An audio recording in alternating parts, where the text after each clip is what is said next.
In medieval times, Charles the Bold, Duke of Burgundy, was one of the wealthiest rulers Europe had ever seen. In 1476, he was defeated by the Swiss Confederation in the battles of Granson and Morat. He died just 1 year later in the Battle of Nancy.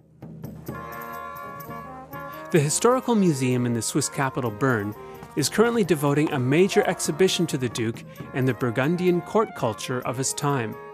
And for 10 days, the public can travel back in time and experience life in the Middle Ages in the museum's park. One of the main attractions is the late medieval military encampment with the Company of St. George, a leading medieval reenactment group. Here, fans can admire reproductions of costumes and items used in daily life. They can also see for themselves the type of work that had to be carried out in a military garrison.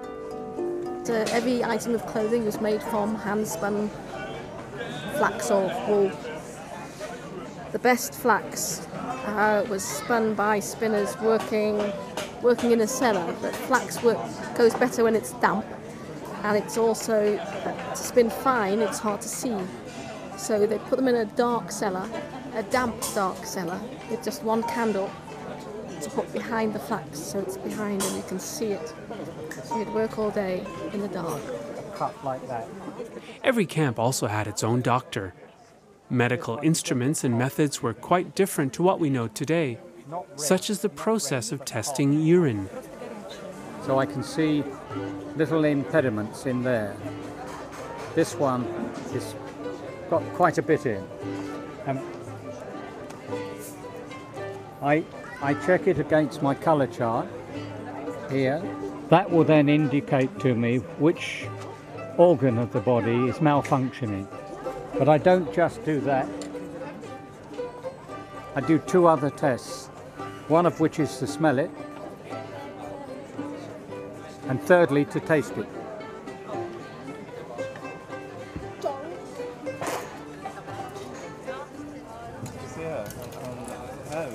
But what would the Middle Ages be without a colourful jousting tournament? A knight is getting ready to fight his opponents in front of more than 1,000 spectators. But is this show suitable for children too?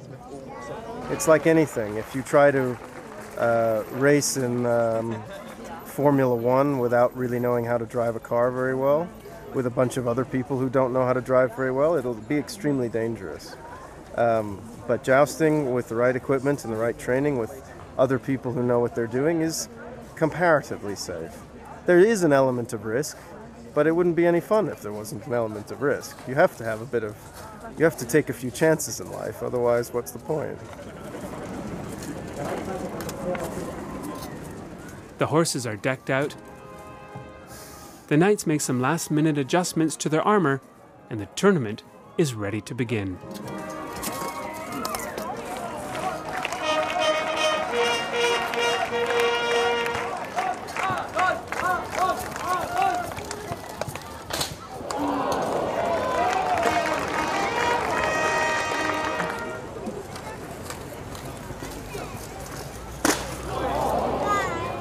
I've loved the subject of the Middle Ages and knights and armor since I was a very small boy, and I've pursued my interest in every way I can, and this is one of the ways. I feel that to understand the armor, you need to be inside of it.